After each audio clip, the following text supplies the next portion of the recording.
Okay guys, তো আজি গৈছো মাজুলী আৰু এইফালে আমাৰ জেয়াৰ ভাই আছে, বিশ্ব ভাই, এইফালে মাইনী আছে লগত। আমি গৈ আছো একচুৱেলি হৰণ ল'বলৈ। হৰণ ল'বলৈ তো বিশ্ব হ'ব মোৰ হৰি ভকত। হৰণ ল'বলৈ লগত গৈছে যেতিয়া হৰি ভকত হ'ব, মাইনীয়ে হৰণ ল'ব। আমি মানে দুইটাই আজি একেলগে হৰণ ল'মগৈ, হয় নাই? আমাৰ তুমি মাজুলী আহিছা আগতে? এইবাৰ ফাৰ্ষ্ট। ফেৰীত আগতে হৈছে নাই? নাই উঠা।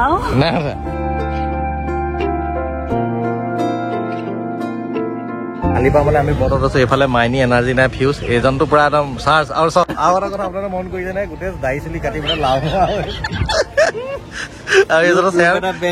আৰু এতিয়া বাজিলে 9:15। হৰণ দিয়া টাইম একচুৱেলি 10টামান বজাব থাকে বুলি কয়। যদি আমি হয়তো নাপাবগৈ পাওঁ, যদি নাপাওঁ আজি আমি থাকিব লাগিব। থাকিবা নে আহিবা তুমি? থাকিম। আৰু লগতে এইফালে মা আহিছে, ফেৰীত উঠি আহিছে, পুৰা একদম মোবাইল চাই ব্যস্ত হৈ আছে আজি। ফ্ৰাই কৰিলে বহুত গৰম গাড়ী, মানে আজি কাৰত আহিছো, কাৰত অহাৰ কাৰণে আৰু দিগদাৰ হৈ গৈছে।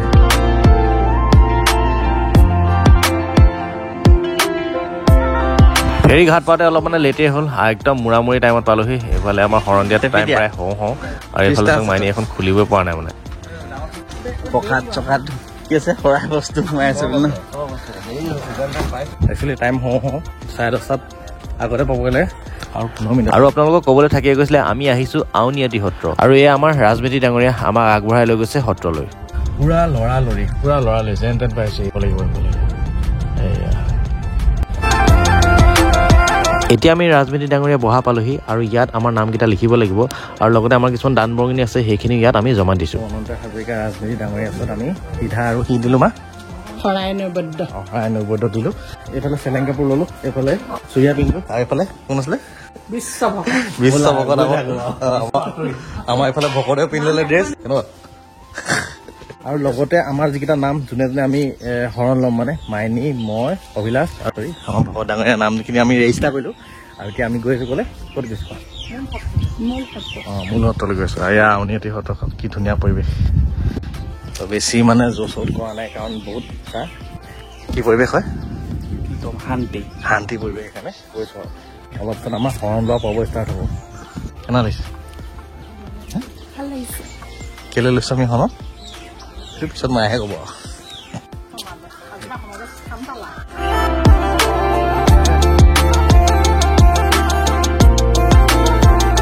আৰু এয়া সত্ৰৰ সত্ৰাধিকাৰ ডক্টৰ শ্ৰী শ্ৰী পীতাম্বৰ দেৱ গোস্বামীৰ ওচৰত হৰণ লোৱা পৰ্ব আৰম্ভ।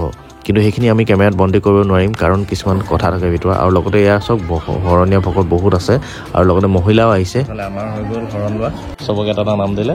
এইফালে মাইনীও ল'লে, পুৰুষ মহিলা বেলেগ বেলেগকে লয় ন? কেনেকুৱা লাগিলে? কি ক'লে ভিতৰত? ভয় লাগি গ'ল চাগে, হয় নাই? নাম এটা দিলে ন?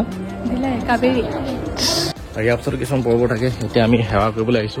এয়া হ'ল হয়তো এয়া মূল নামঘৰ, এয়া মূল নামঘৰ ভাগ। তো আমি ইয়াৰ পৰাই ল'ব লাগিব সেৱা ন?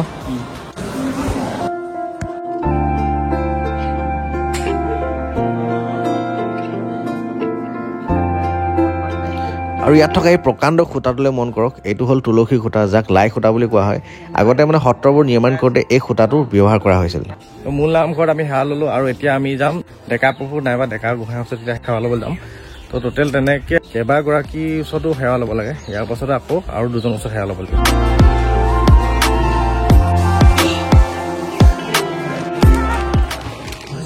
আৰু এতিয়া আমি পাই গ'লোহি পূব হাতী। এবাৰ সত্ৰত 4 হাতী থাকে, আৰু হাতী মানে হ'ল ঘৰ।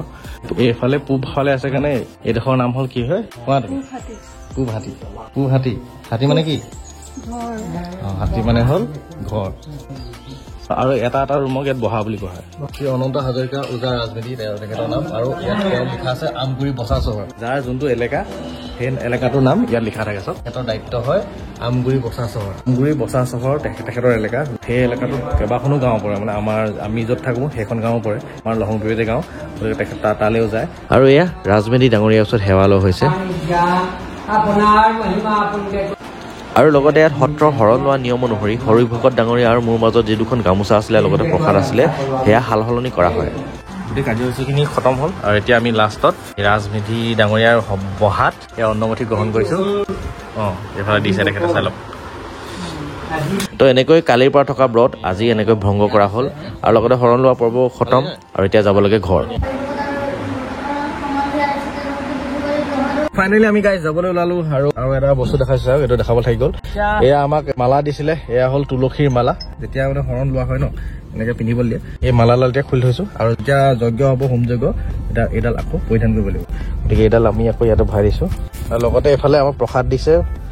প্ৰসাদ আছে, পকা মিঠৈ আৰু গামোচা। আমাৰ এইফালে হৰি ভকত আছে, সেইটো সত্ৰৰ নিয়ম অনুসৰি নাম গাড়ী মাতিব ন, এখেতক হৰি ভকত বুলি ক'ব লাগিব ন, বা আতৈ কুটুম বুলি ক'লে শুনে। হেল্ল' কুটুম, হেল্ল' আতৈ, এইটো বোলে আতৈ বোলে। তাৰপিছত আমাক যিখন গামোচা দিছিলে হৰি ভকতৰ গামোচাখন লগত মোৰ গামোচাখন অদলা বদলি এক্সচেঞ্জ কৰিব লাগে। তো ইমান কথা, এতিয়া যাব লাগে। এতিয়া এইটো ধৰি লোৱা, এতিয়া 1:15 হ'ল। তো এতিয়া কথাটো হ'ল কি, অনলাইনত গাড়ীৰ কাৰণে টিকেট নাই, মানুহৰ টিকেট আছে। তেতিয়া গৈ পেলাই চাওঁ ঘাটত গৈ ৰ'ব লাগিব। যদি ঘাটত গাড়ী চাই টিকেটটো পাই যাওঁ তেতিয়া ঘাটেদি যোৱা হ'ব, নহ'লে আকৌ বহুতো ঘূৰিব লাগিব, মানে বগীবিল হয়। তেতিয়া আৰু 250 কিলোমিটাৰমান এক্সট্ৰা হৈ যাব। চাই লওক কেছটো।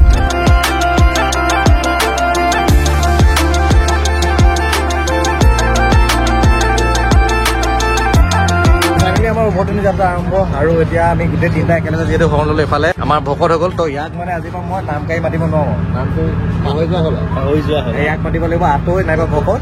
তো এখেত তোমাৰ কি হ'ব এতিয়া? ভকত। এখেতেও মানে এখেতক নাম গাড়ী মাতিব নোৱাৰে, তো ময়ো মাতিব নোৱাৰো আজি। এইটো মানে এটা আমাৰ পৰম্পৰা আছে। শৰণ কিয় ল'ব লাগে? শৰণ একচুৱেলি কথাটো হ'ল কি, কেতিয়াবা মাইনীয়ে মানে কিছুমান সামাজিক ক্ষেত্ৰত মানে বয়োজ্যেষ্ঠ হ'লেও অতিথি আপ্যায়ন কৰিব পাৰিব, তেনেকুৱা। আৰু বহুত কিছুমান নিয়ম আছে, কিবা আছে, মই গোটেইখিনি ভালদৰে মানে এক্সপ্লেইন কৰিব যোৱা নাই। ফলে একেলগতে লগতে নতুন ৰিলেশ্যন এটা হ'ল, এইটো হ'ল ভকত। আৰু আপোনালোকে এক্সট্ৰাকৈ বুজাব দৰকাৰ নাই যে আমি শৰণ কেলৈ ল'লো একেলগে, সেইটোৱে আৰু এই বুজিছে। আৰু বাকী যদি কিবা বেছি বুজিব বিচাৰে পিছত ভিডিঅ'ত ক'ব, হয় নাই? আৰু এইফালে মাইনী এতিয়া লাষ্টত অলপ এনাৰ্জি আহিছে, তো গোটেইজনী মুখ চুখ শুকাই শেষ। কালিৰ পৰা ভাত খোৱা নাটক খালেগে আৰু লাষ্টত ন। তো নেক্সট ভিডিঅ' লগ পাইছোঁ, ধন্যবাদ, বাই বাই। জয় আই অসম। জয় আই অসম। আৰু এনাৰ্জি নাই এনেকৈ।